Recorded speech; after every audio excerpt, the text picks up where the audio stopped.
Hi everyone, in this video, I'll show you how to create a 3D mobile flip animation in CapCut. Let's get started.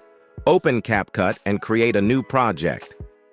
Add a background to your timeline, which could be a plain color, gradient, or any image you want as your base. You can import your own or choose from the many stock materials available in CapCut. Next, import the photo or video you want to animate with the 3D flip effect, and then drag it to your timeline. You can resize the video by dragging the corners inward or outward.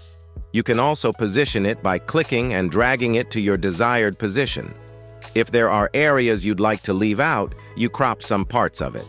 Click on the resize button and start dragging the handles on the sides. Click Confirm to save the changes. When everything's set up, go to the animation menu and select the Combo category. You'll see 3D mobile flip effects available. This is the first one.